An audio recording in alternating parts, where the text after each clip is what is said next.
Hello Math Application students, and welcome to your online lesson. Today we'll be talking about the t-test, and we will learn to determine if a t-test has one or two tails. We'll also use a TI-84 calculator or similar to find p-values and thus interpret a t-test. We will know we are successful when we can use a t-test to determine if the difference with two sets of data are statistically significant or not. So the question is, what is a t-test? What is it used for? And a t-test, generally speaking, and this is somewhat simplified for our IB class here, but a t-test always will compare the means or averages of two populations to determine if they could have come from the same population, meaning if they're interchangeable. Or conversely, it'll determine if the difference of the means of those two sets of data are statistically significant. So is the difference great enough to say that, yeah, these are not like things, these are not similar.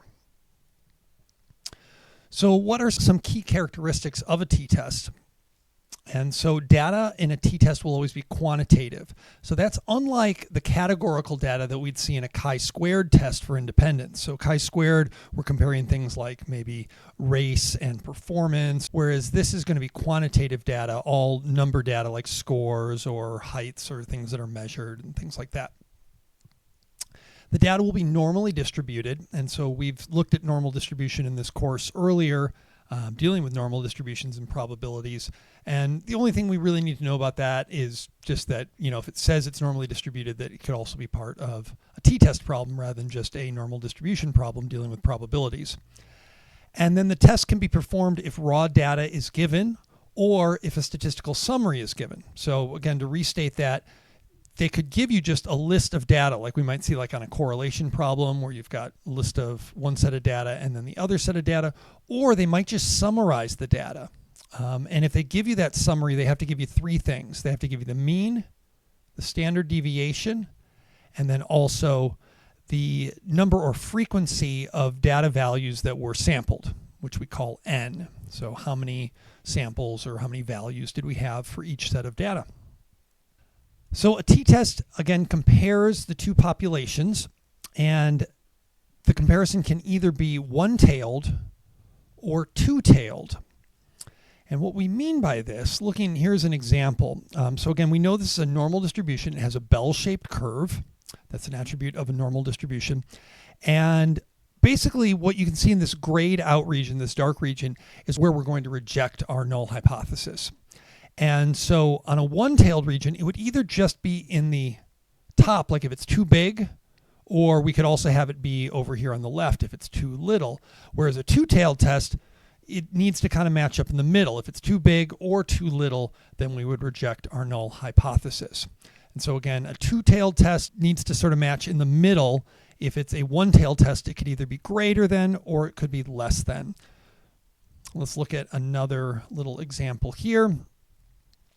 On this, we have three different bell curves, three normal distributions, and you can see that choice A has that shaded rejection portion both at the top and at the bottom, and so that would be a two-tailed test, whereas choice B is just on the left here, so we'd say that's a left-tailed test, it's a one-tailed test, or sometimes like a negatively tailed test, and then part C over on the right here, so again, just one tail, that's a one-tailed test, and our rejection would happen if it was greater than, so we'd call that a right-tailed test or a positive-tailed test. So whether the test is one-tailed or two-tailed, the null hypothesis, which we abbreviate H sub 0, will state that the mean of each set of data is equal. So I'm going to say that again. Your null hypothesis for a t-test is just saying that the mean of your first set of data is equal to the mean of the second set of data. Now that doesn't mean that they will be exactly the same. It just means that they're close within a statistical threshold that we're setting. Now the alternative hypothesis is where things are going to change up a little bit. And so when we looked at chi-squared, we used H sub 1 always to represent our null hypothesis. However, when we're dealing with a t-test, they will usually use H sub A, which stands for like alternative. So H sub A would be our alternative hypothesis. It won't be wrong if you use H sub 1, but again, if you're looking at example problems, they'll often refer to it as H sub A. It's just a different flavor, shall we say. But they both mean alternative hypothesis. So our alternative hypothesis for a one-tailed test will state that the mean of one set of data is greater than the other set. So like our first set of data, and again, mu, that's what this Greek letter is here. The mu, the mean of our first set of data, is greater than the mean of our second set of data. And that would be referred to as a right-tailed test when it's greater than on the right side of the number line. Or you could also have your alternative hypothesis for a one-tailed test say that the mean of one set of data is less than the mean of the other set of data. And this would be referred to as a left-tailed test. Generally, you won't be asked if it's a left-tailed test or a right-tailed test. But again, the important thing is just knowing that if we're dealing with less than or greater than, that is a variation on a one-tailed test. For a two-tailed test, the alternative hypothesis will state that the mean of each set of data are simply not equal. Could be too big, could be too little, but they're not equal. So again, null hypothesis always says that our means are equal. If you have a one-tailed test, it's going to either involve greater than or less than comparing our means.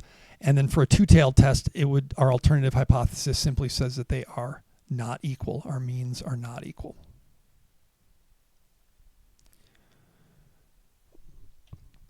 And then finally, when comparing, when determining whether to accept or reject our null hypothesis, the p-value will be compared to the significance level, and the null hypothesis will be rejected if the p-value is less than the significance level.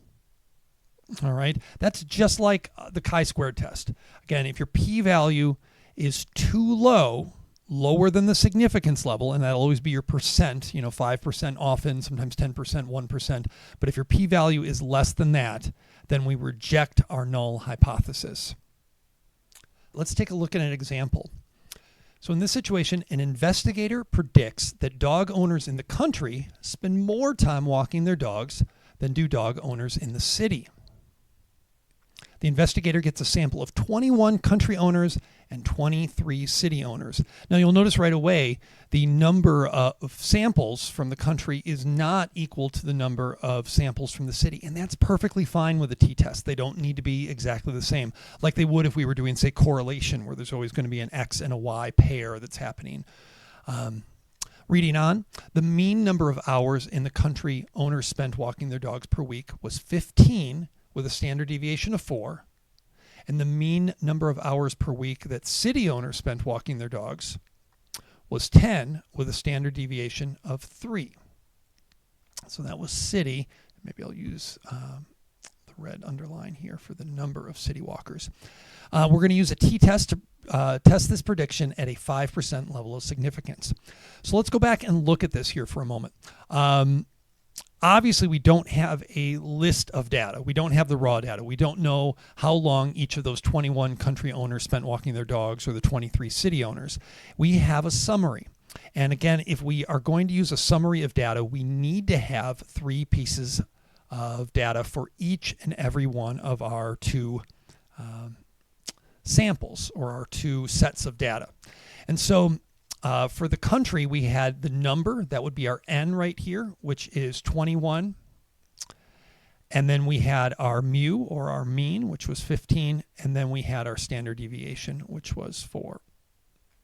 And then we have the same sorts of data now over here for our city, which was an average of 10, a mean of 10, that is, a standard deviation of 3, and then a actual number of 23 pieces of data. That'll be our n. So the first thing we want to do is we want to state our null and alternative hypotheses.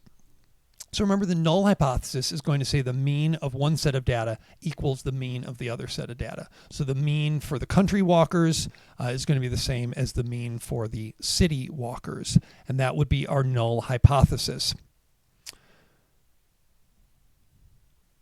So it says dog owners in the country and city spend equal amounts of time walking their dogs. So that would be sort of written out in words. And then again, you can also just see that I used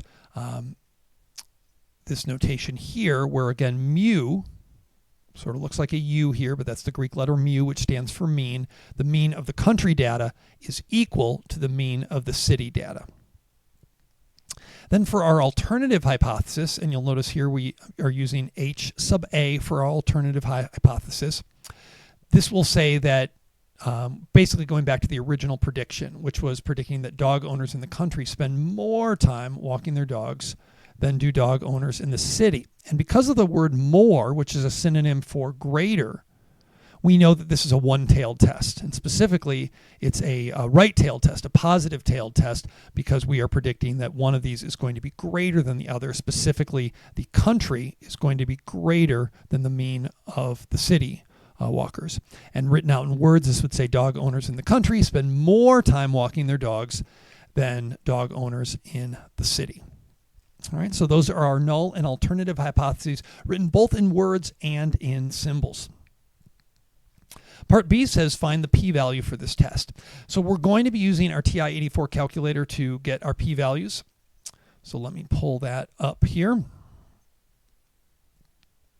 So to get the data in the calculator, the first thing you need to do, once you have the calculator on, is we are going to go to, well, if we had a list of data, we'd enter it in through stat. But in this case, we don't have a list of data. We just have that summary. So you can go right to the actual test. It's pretty great that way. So we're going to go to the stat button here, right in the middle of the calculator. We're going to go over to tests. And we're going to option 4 here, which is a 2-sample, meaning we have 2 different groups, and then it says t-test. So option 4 is a 2-sample t-test.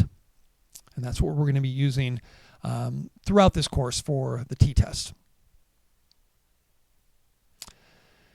Your first option is to decide whether we have data or whether we have a stat summary. And we do not have a table with all the different 21 values or anything like that. So we definitely have a statistical summary. So we're going to go over to stats and press enter. And then suddenly you'll notice a bunch of things changed. And now it says for X with a line over it, or sometimes that's read X bar 1, that's the mean of our first set of data. We need to put that in. So the mean of our first set of data, let's say that's the country one, and I ended up circling that in red. So the mean was 15.0. And then we have our SX1, which is our standard deviation. And so our standard deviation was 4.0 for our first set of data, which was the country. And then the number of samples that we got from the country was 21.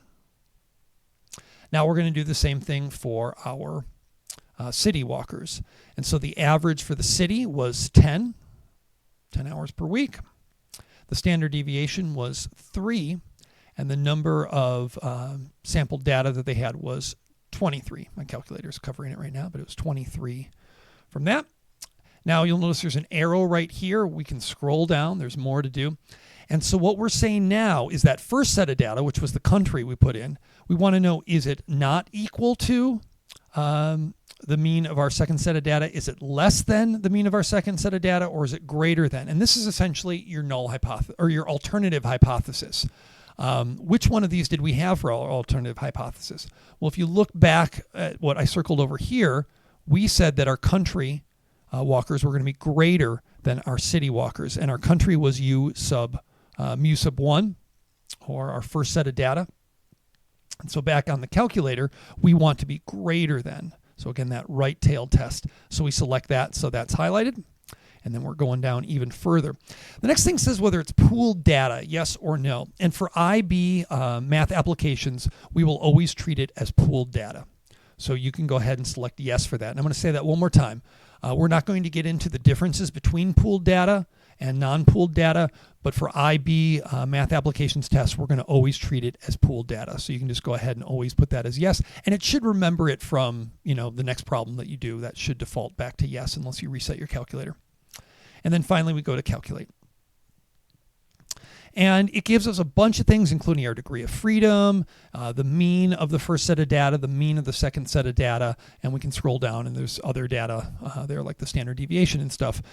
We entered in a lot of that data, so it's not really important to us. The only thing that we're really concerned with here is that actual p-value. But I want to point out that on the p-value, it's using scientific notation because it says e-5 after that number. So the p-value couldn't possibly be 1.32 or 1.33 if we rounded to 3 significant figures, because the p-value is a percent. It's always got to be less than 1. And so if you see a number that's bigger than 1 like this, take a look. You know there's got to be an e, which again indicates scientific notation. So we just need to move our decimal place, our decimal point 5 places to the left. And when we do that, we'll end up with 0.0000133 after we round to 3 significant figures. So our p-value again is 0.0000133. And again, that was because of that e-5. Let us know that it was like times 10 to the -5th power. Finally, let's state the conclusion to our test. Well, we're comparing at a 5% significance level. 5% level of significance. And so again, the p-value, we'd accept the null hypothesis if the p-value was bigger than 5%. In our case, 5% we're treating as 0.05. Our p-value is way smaller than that. So that means that we have to reject our null hypothesis. And so we are going to reject our null hypothesis because the p-value of 0.0000133 is less than the significance level of 5%. That means that the prediction was correct, which was our alternative hypothesis, that dog owners in the country do spend more time walking their dogs than dog owners in the city, at least according to this data. Next video, we will look at a problem where we actually have the raw data, and we'll talk about how to get that in the calculator. But for now, we're going to end this lesson here. Until next time.